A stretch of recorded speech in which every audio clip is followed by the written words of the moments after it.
is Derek from Classic Game Room, and what a day today, because I'm bringing you something that's very near and dear to my heart. This is a hardware review of the Nintendo GameCube. Now, I know the GameCube had a bit of a bumpy history. It had the smallest market share of its generation. It's universally considered Nintendo's weakest home console, at least commercially, at least in terms of commercial success, because in terms of games, man, this is actually one of my favorite systems of all time.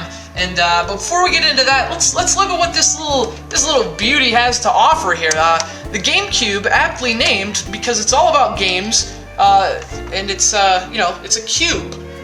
This is a very uniquely shaped and uniquely designed console. I also happen to think it's one of the prettiest, particularly this platinum silver version. The system launched with indigo, which is basically purple without saying purple. Kind of a huge mistake. A lot of people weren't happy that it launched in purple, so later Nintendo amended that error by releasing it in black and silver here in the States. We'll start with the top here. This is just, man, the top of the GameCube is slick. You've got your reset button, your power button, which has a very nice sort of satisfying click to it, and then you open this thing.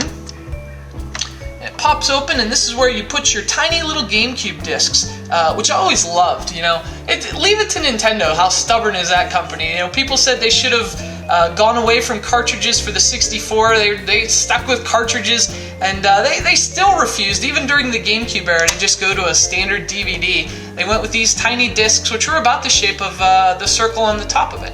And of course, as with every Nintendo console dating back to the NES, you've got the Nintendo logo engraved into the top of the system. Every Nintendo system has this, including the Wii, and that's a tradition that you hope that they continue. Then when we get to the back of the GameCube, you've got what I think is one of its coolest features. The GameCube actually had a handle built in. I haven't done research on this, but I gotta tell you, I think it's the only console to ever have a handle built in. And it's actually a very important feature for the GameCube because more than any console last generation, this was the system for local multiplayer. The Xbox was great, it was the clear leader for online.